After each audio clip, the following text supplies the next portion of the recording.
This channel is not just about stories. It's about hidden codes. Codes that lie behind the reality you live in, and perhaps, without realizing it, you've been trying to decipher them for years.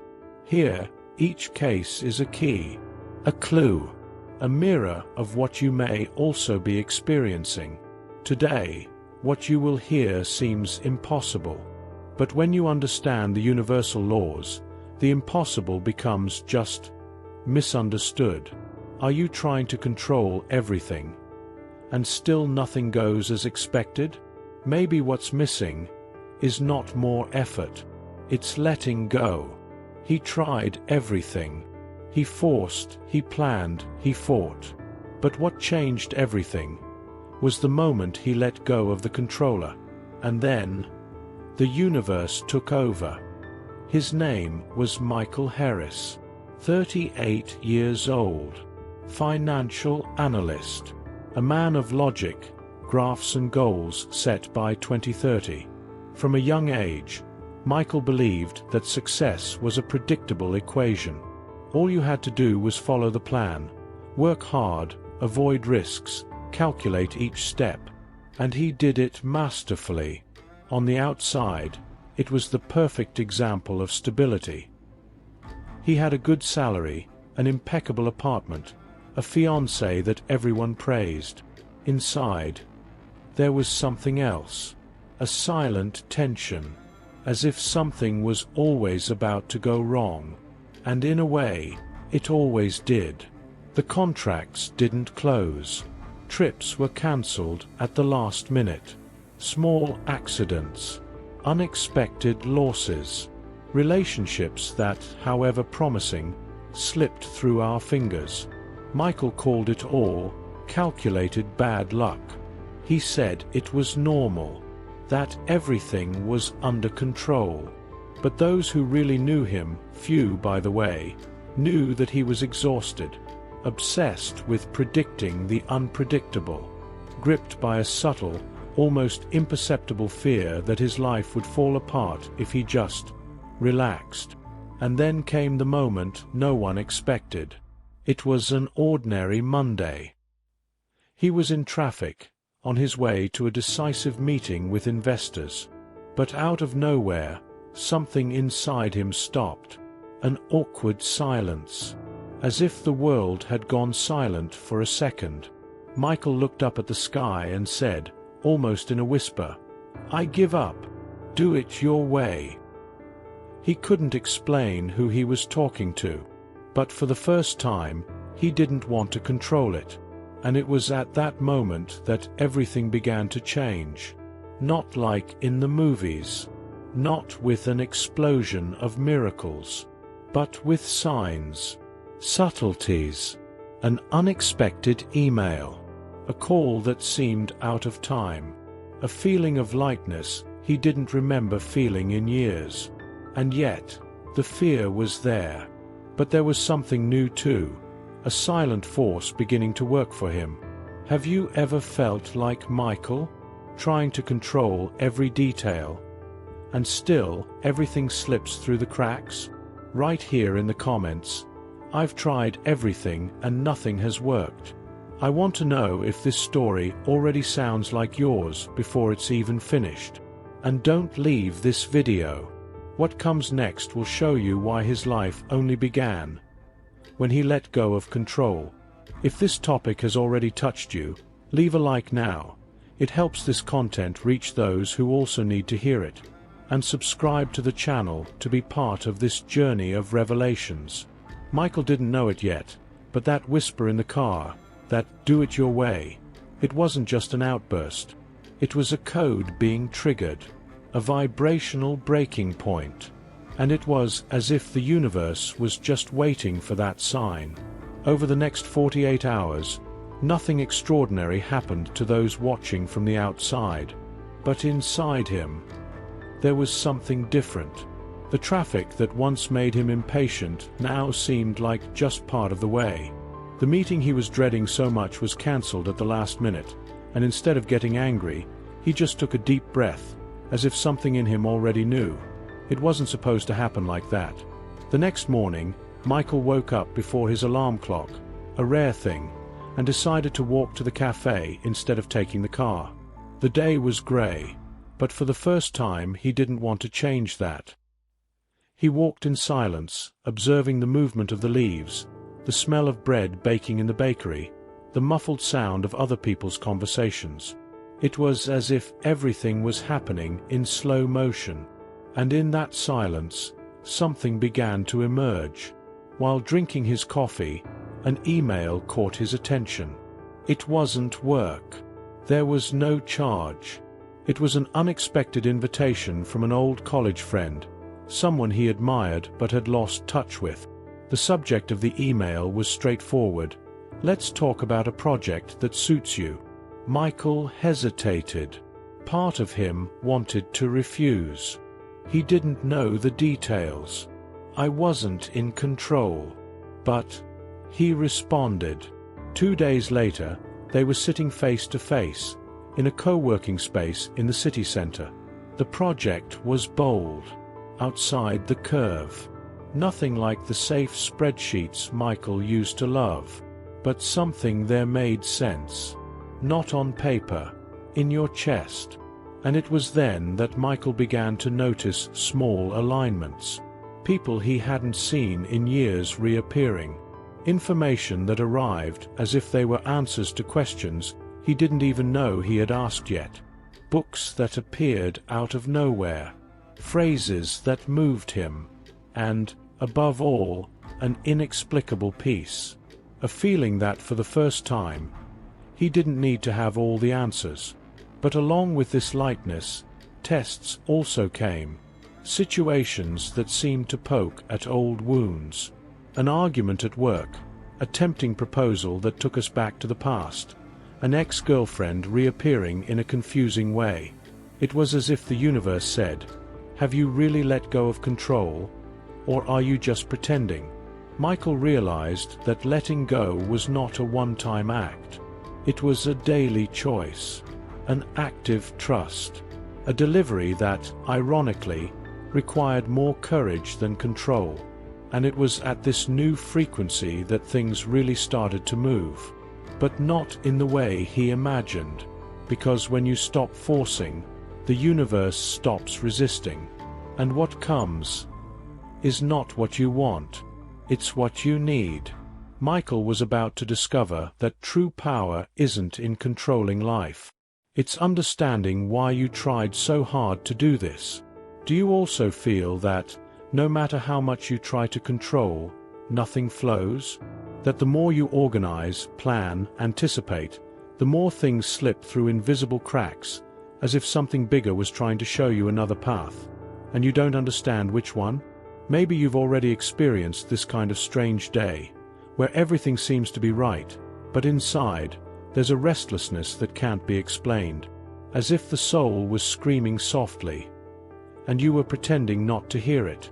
Michael lived this for years, and perhaps, without realizing it, you are living it too, because control, in fact, is armor, and armor, no matter how beautiful it looks on the outside, is heavy.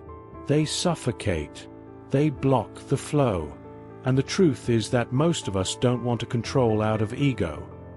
We want to control out of fear. Fear of losing, fear of repeating the past, fear of not being enough. And this fear, disguised as organization, responsibility, focus, is what silently sabotages everything. How many times have you said, "If I don't do it, no one will," or "I always need to be one step ahead"? And even so, it seems like nothing is moving. It feels like life is pushing you to let go.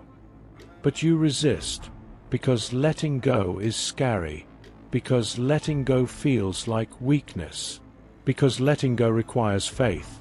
And sometimes, deep down, we don't believe that the universe will take care of us if we stop fighting. But here's the point. Maybe what's preventing the miracle is precisely this invisible tension. This control disguised as self-care. This "leave it to me," which, in reality, is "I don't trust anything other than myself." And life listens to that. Life responds to this. Not with punishment, but with a mirror. If there is struggle inside, there will be resistance outside. If there is fear inside, insecurity will come outside. If there is distrust inside, chaos will come from outside. Michael began to see this in the small details. When he forced a project, everything got stuck. When it was released, someone would call with a solution. When I tried to repair an old relationship, everything turned into a fight. When I just breathed and let it be, messages appeared out of nowhere with new possibilities. It was as if the universe said, "Do you want to live as a creator, or as a survivor?"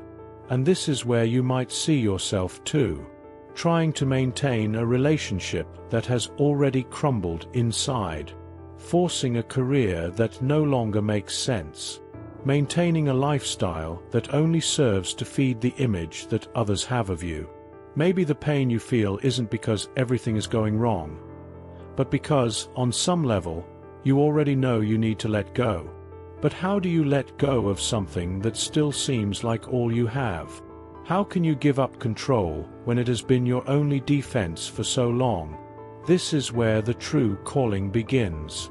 It's not just about changing what you do. It's about changing what you vibrate. What do you believe? Because when the soul gets tired of controlling, it begins to awaken. And awakening, although beautiful on paper, in practice, it hurts. It hurts to let go of the controller. It hurts not to know. It hurts to trust. But it is in this pain that the seed of the miracle lives. And Michael was about to feel it in a way that would change everything. Most people believe that creating reality is just visualizing, wishing, and pursuing it. But that's only half the equation. There is an invisible, but powerful part that defines everything: the vibrational state in which you act. And this is where the explanation that changed Michael's life comes in, and could change yours too. As she gives, mentalism says that everything starts in the mind, that the entire universe is a mental construct. But that doesn't mean that just thinking positive will solve everything. Because if the mind is fueled by fear, doubt, or a desperate need for control, what it will project is not desire. It is lack. It's not faith. It's desperation disguised as planning. Michael was vibrating exactly that. He said he wanted peace, but what emanated was tension. He said he was looking for stability, but what he felt was panic. And the universe does not respond to what you say. It responds to what you vibrate.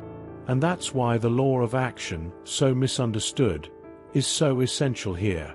Because it's not just about acting. It's about acting with alignment. It's about doing it when there is clarity, when there is presence, when there is in tune with the flow. But when the action comes from fear, from what if I lose, from I need to control now or everything will go wrong, it creates more resistance. Michael did exactly that. He acted without stopping, but each step was like swimming against the current. I got tired, suffocated, stagnated, and even though he was doing everything right, internally, he was out of alignment. It was only when he stopped, for real, that the law of rhythm began to show itself. This law is subtle but profound. She teaches us that everything in life has cycles, tides, waves, ups and downs. There are moments to accelerate, and there are moments to let go, to wait, to trust. Michael never respected this rhythm. He wanted everything now. I wanted to speed up even divine time. But life has a rhythm, and the more you try to force it, the more it forcibly slows you down. Have you noticed this? That sometimes, when everything starts to slow down, it's not punishment. It's an invitation.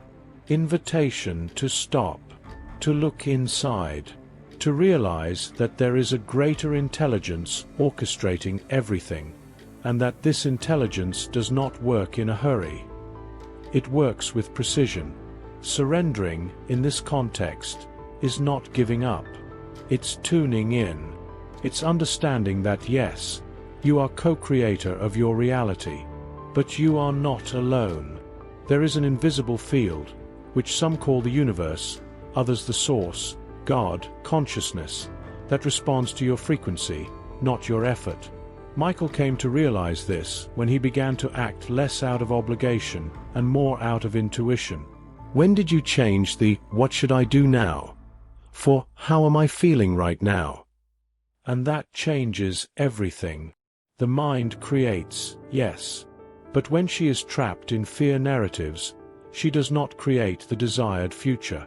It replicates the unresolved past. So sometimes the most powerful thing you can do is stop, breathe, and align. Because action without a soul is just agitation.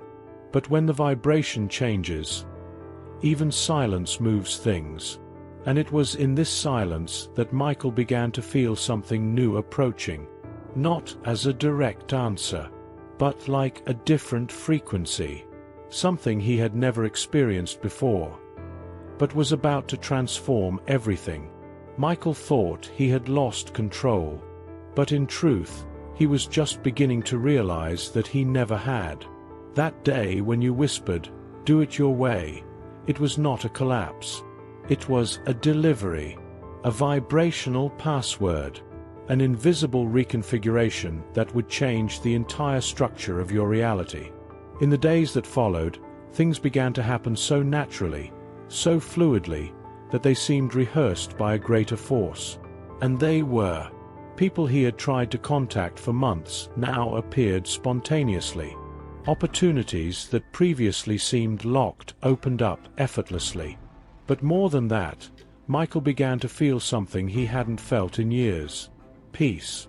Not that superficial peace that comes when everything is in order, but a silent, deep peace that is born even when there are still unanswered questions.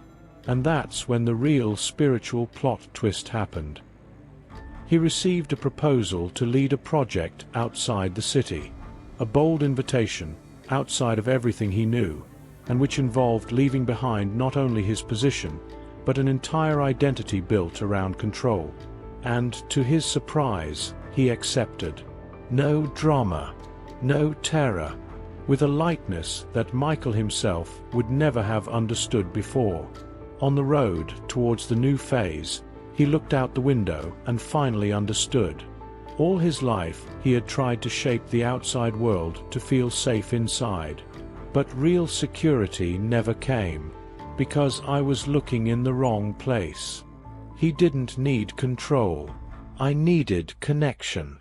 Connection with the flow, with his intuition, with a part of him that knew, even when he couldn't explain it. What seemed like abandonment was, in fact, reunion. Reunion with your essence.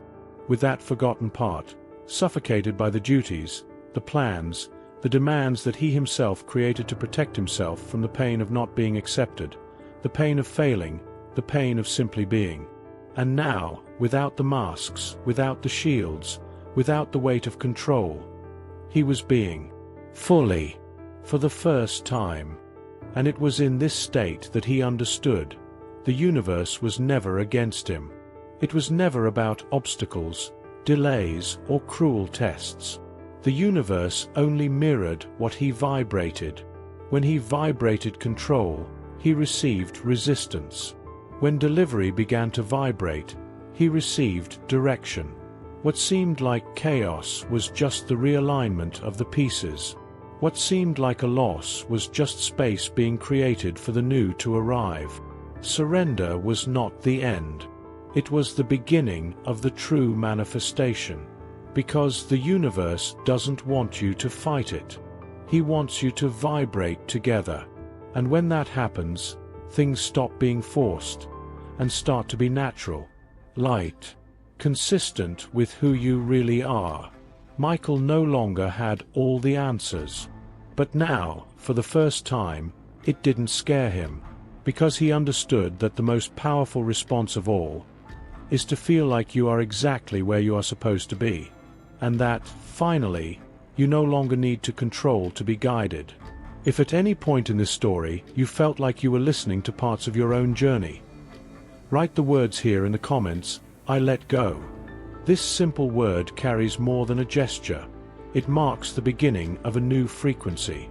And if this message touched you in some way, if it made sense within you, strengthen this energy by leaving a like and subscribing here to the channel. This way, you continue to receive content that is not just stories. They are vibrational keys to awaken what already lives within you. In the next video, you will learn about the case of the woman who lost everything in a single day and was still grateful. What seemed crazy revealed one of the most hidden secrets about the law of rhythm. And what happened to her will profoundly shake up what you believe about loss, time, and manifestation.